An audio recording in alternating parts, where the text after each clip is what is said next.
आज से लगभग 3500 साल पहले, जब इतिहास कागज पर नहीं बल्कि रणभूमि की धूल में लिखा जाता था, जब तलवारों की टकराहट ही सत्ता का फैसला करती थी, उसी समय हुआ एक ऐसा युद्ध जिसने आगे चलकर भारत की पहचान की नींव रखी। एक तरफ थे राजा सुदास अकेले और दूसरी ओर थे 10 शक्तिशाली राजाओं का विशाल संघ। क्या आप जानते हैं भारत नाम की जड़ें कहाँ छिपी हैं? इसका उत्तर केवल महाभारत में नहीं बल्कि उससे भी पहले के एक प्राचीन संघर्ष में मिलता है, जिसका वर्णन ऋग्वेद के 7वें मंडल में है। ये था दशराज युद्ध, एक ऐसा युद्ध जहां संख्या से ज्यादा महत्वपूर्ण था नेतृत्व, साहस और विश्वास। आज हम उसी संघर्ष की कहानी जानेंगे, जो सिर्फ एक युद्ध नहीं था बल्कि उस भारत की शुरुआत थी जिसे हम आज जानते हैं। उस समय सप्त सिंधु का इलाका यानी आज का पंजाब और हरियाणा छोटे छोटे कबीलों में बटा हुआ था। इन्हें जन कहा जाता था। इनमें सबसे प्रभावशाली था भरत जन और उनके राजा थे सुदास। सुदास सिर्फ बहादुर योद्धा ही नहीं थे बल्कि समझदार और दूर की सोच रखने वाले शासक भी थे। लेकिन फिर एक ऐसा फैसला हुआ जिसने इतिहास की दिशा बदल दी। राजा सुदास ने अपने मुख्य पुरोहित महर्षि विश्वामित्र की जगह महर्षि वशिष्ठ को नियुक्त कर दिया। विश्वामित्र, जो पहले स्वयं क्षत्रिय रहे थे और बाद में महान तपस्वी बने, इस बदलाव को अपमान समझ बैठे। यहीं से शुरू हुई प्रतिशोध की वह चिंगारी, जिसने आगे चलकर एक भीषण युद्ध का रूप ले लिया। अपमान से आहत होकर विश्वामित्र ने बदला लेने का निश्चय किया। उन्होंने एक बड़ी योजना बनाई। उन्होंने 10 कबीलों के राजाओं को एक साथ ला खड़ा किया। इनमें 5 प्रमुख आर्य कबीले थे, कुरु, यदु, तुर्वश, अनु और द्रुह्यु। साथ ही 5 स्थानीय अनार्य कबीले भी इस गठबंधन में शामिल हो गए। इस पूरे संघ का नेतृत्व पुरु कबीले के हाथ में था।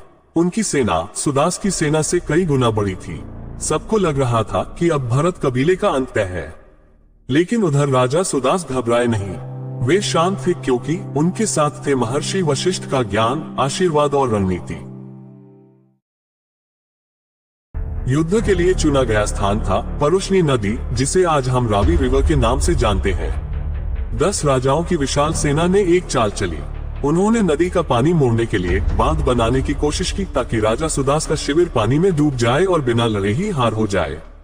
लेकिन अचानक मौसम बदल गया। काले बादल छा गए, तेज वर्षा हुई और वही बांध जो सुदास को डुबाने के लिए बनाया गया था टूट गया। नदी का प्रचंड बहाव सुदास की ओर नहीं बल्कि दुश्मन सेना की ओर मुड़ गया। चारों तरफ भगदड़ मच गई। कई सैनिक तेज धारा में बह गए।